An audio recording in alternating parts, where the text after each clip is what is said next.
തിരുവനന്തപുരത്തെ LDF സ്ഥാനാർത്ഥി കരമന സുധീറിന്റെ പ്രചാരണത്തിൽ മുൻ MLA ആന്റണി രാജു എത്തി. വഞ്ചൂർ മേഖലാ കമ്മിറ്റിയുടെ തെരഞ്ഞെടുപ്പ് കൺവെൻഷനിലാണ് മുൻ MLA എത്തിയത്.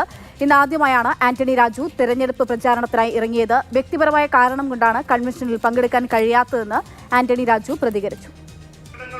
സ്കൂളുകളുടെ പുതിയ കെട്ടിടങ്ങളായാലും എന്തിന് തിരുവനന്തപുരം നഗരത്തിൽ ചരിത്രത്തിൽ ആദ്യമായി ഇലക്ട്രിക് ബസ്സുകൾ 10 രൂപയ്ക്ക് ഇട്ടുകൊണ്ട് തിരുവനന്തപുരം നഗരത്തിൽ കേരളത്തിൽ ആദ്യമായി 10 രൂപയ്ക്ക് ഇലക്ട്രിക് ബസ്സിൽ കയറി നഗരത്തിൽ എവിടെയും ഓടാൻ അവസരമുണ്ടാക്കി തിരുവനന്തപുരം നഗരത്തിൽ ഒരു പുതിയ ഗതാഗത സംസ്കാരം ഉണ്ടാക്കിയത് ഈ കാലഘട്ടത്തിലായിരുന്നു.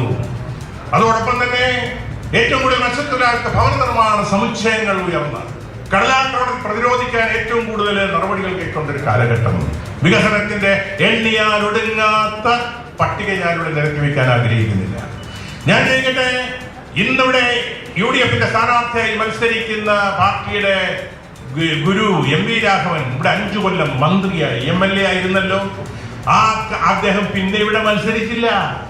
ഞാൻ ചോദിക്കട്ടെ, ജയിച്ചൊരു സ്ഥാനാർത്ഥി, മന്ത്രിയായിരുന്നൊരു സ്ഥാനാർത്ഥി എന്തിനീ മണ്ഡലം വിട്ടുപോയി വേറെ മണ്ഡലത്തിൽ അന്ന് മത്സരിച്ചു? 5 കൊല്ലക്കാലം ഈ മണ്ഡലത്തെ വോട്ട് വാങ്ങി ജയിച്ചു പോയതല്ലാതെ ഈ മണ്ഡലത്തിൽ തിരിഞ്ഞു നോക്കിയിട്ടില്ല. ആ കുറ്റബോധത്താൽ അദ്ദേഹത്തിനോട് പലായനം ചെയ്യേണ്ടി വന്നു. ഇപ്പോ അദ്ദേഹത്തിന്റെ ശിഷ്യൻ അന്ന് അദ്ദേഹത്തെ ജയിപ്പിക്കാൻ കൂടെ വന്നിരുന്നു. ഇന്ന് അതിനുശേഷം 25 കൊല്ലം കഴിഞ്ഞപ്പോ ഇപ്പോഴാണ് അങ്ങനെ ഒരാളെ കുറിച്ച് ഇവിടെ ഈ മണ്ഡലത്തിലെ നിവാസികൾക്ക് കാണാൻ കഴിയുന്നത്.